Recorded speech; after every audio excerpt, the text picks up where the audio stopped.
আসসালামু আলাইকুম গাইস। ইনশাল্লাহ আল্লাহর রহমতে আপনারা কেমন আছেন? সবাই ভালো আছেন তো রমজান মাসে?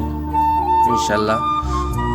তো আমি রওনা দিচ্ছি এখান থেকে, বাইক নিয়ে যাচ্ছি আমি হাট। কেন আজকে আমাদের হাটের দিন আছে। তো হাটে অনেক রকমের সবজি নানা রকমের বিক্রি হয়, ওর মধ্যে ফ্রুট ফল বিক্রি হয়। তো ভাবছি যে আমি আজকে তরমুজ কিনবো, আরও অনেক কিছু জিনিস কিনবো, নেবো কিনবো। তো আমি চলে গেলাম তরমুজ আলার কাছে, যিনি বিক্রি করছেন। তো ওনাকে জিজ্ঞেস করলাম যে তরমুজ কত? বললো যে 25 টাকা কেজি। আমি বললাম বেশ ঠিক আছে। তরমুজ দেখলাম, আর অনেক কিছুই দেখলাম, নেবু দেখলাম। তারপরে দেখতে দেখতে কটা জিনিস কেনাকাটা হয়ে গেছে। তারপর দেখলাম যে পেঁয়াজ দেখছি অনেক সুন্দর সুন্দর, খুব সুন্দর লাগছে পেঁয়াজ। তো পেঁয়াজও জিজ্ঞেস করলাম, পেঁয়াজের রেট বললো।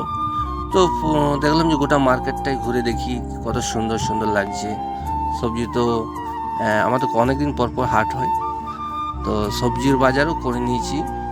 তো এখানে সামনে ভদ্রলোককে জিজ্ঞেস করলাম শাক কত করে।